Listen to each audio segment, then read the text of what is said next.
In previous Israeli-Palestinian conflicts, Egypt has played a key role in negotiating ceasefires. But Egypt's proposal for this conflict was rejected by Hamas.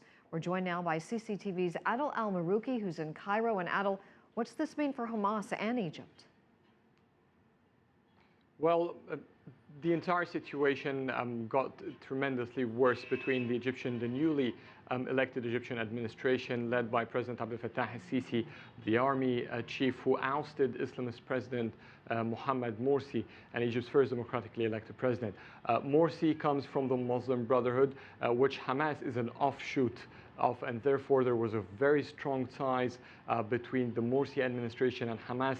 And since Morsi's being ousted last year, there has been a lot of activity going on between the Egyptian and Gaza borders. There have been some attacks, and in Egypt now there are several court cases investigating Hamas involvement in matters of national security, threatening the national security here in Egypt. And therefore, it seems that although what Sisi proposed of a ceasefire was exactly like what Morsi managed to reach a ceasefire with during the 2012 attacks, but Hamas is still on its position, rejecting to give in to the Egyptian authority, rejecting to cooperate with Abdel Fattah al-Sisi, and therefore this might not turn out very well, especially that one of its demands is to open the Rafah passage unconditionally. Adel, will Egypt respond to the demands of Hamas, the other demands?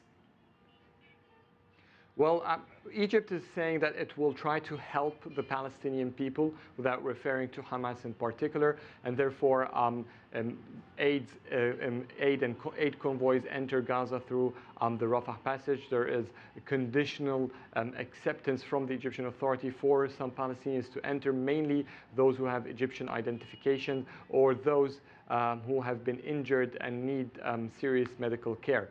But other than that, the Egyptian administration does not seem to be giving in to opening the Rafah passage unconditionally.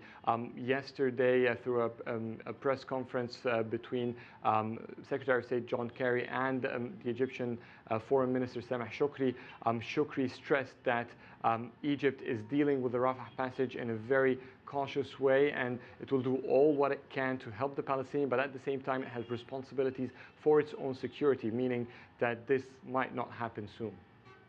Adel Mahrouky reporting live from Cairo. Thank you. And joining me now